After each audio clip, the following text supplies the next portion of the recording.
We've just seen announced in Australia recently that some superannuation funds are going to start to pay out retirement bonuses. So what exactly is this retirement bonus? Is it something we should be intrigued and interested in?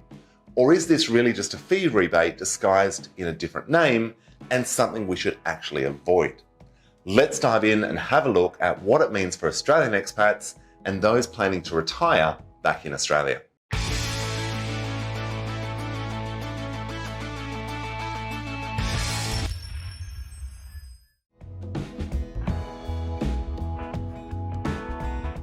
Hi there, I'm Jared Brown, Australian expat financial planner based here in Singapore, working with Australian expats here and around the world.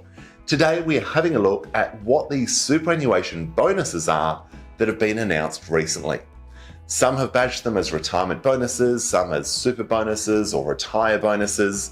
We've seen them badged as different things, but effectively what it is just a tax rebate for those transitioning from accumulation phase into pension phase or retirement phase.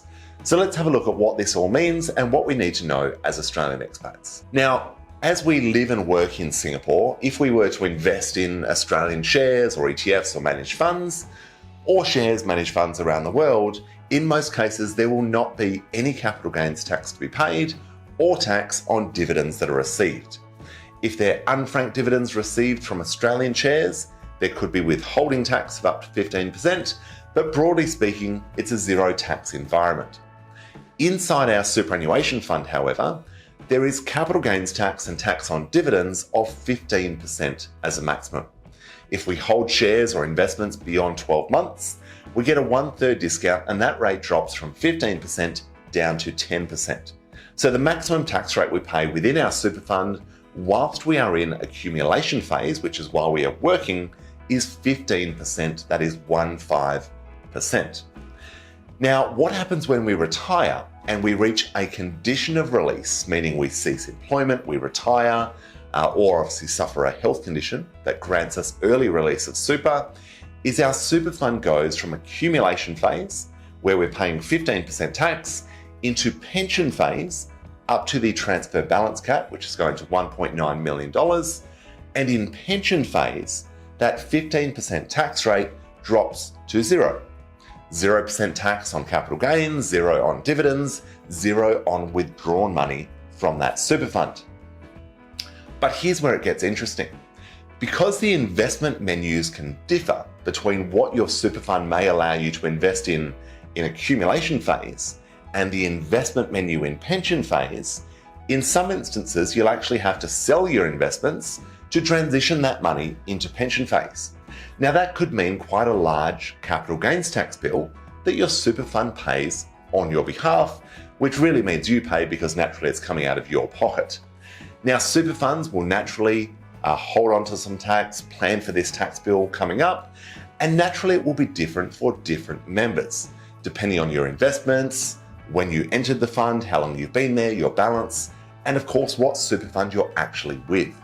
So these retirement bonuses that we've seen announced are really just a return of that tax that would have been paid or that will be incurred when you transition from accumulation phase to pension phase.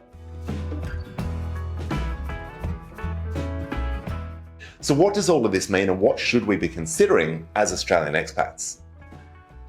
Well, one way to look at this and one way to play this may be to ensure that your super fund, particularly if you plan to retire in Australia, allows you to hold the same investments between accumulation phase and pension phase, and that way there is no sale or taxable event actually required. That is one option. Option two, particularly if you have a smaller balance or you don't plan on retiring in Australia, may be to have a fund that does pay a bonus. You may hold on to that fund, retain it for the minimum period, which in some cases can be up to 12 months, get your bonus, cash it all in, and take it overseas for your retirement elsewhere. There is no one size fits all. Naturally, it is important to review your super fund, make sure it's the right one for you, it's invested appropriately, contributions are appropriate based on your goals, your situation, and make sure that if there is a bonus payable, it's actually not just a return of your own tax, or even less so in some cases, but it actually makes sense to hold on to that fund based on your long-term goals. So I hope that provides you with a bit of clarity on what super is, how it works, and what these retirement bonuses really are. Thank you for tuning in. Please remember to subscribe and see you in the next one.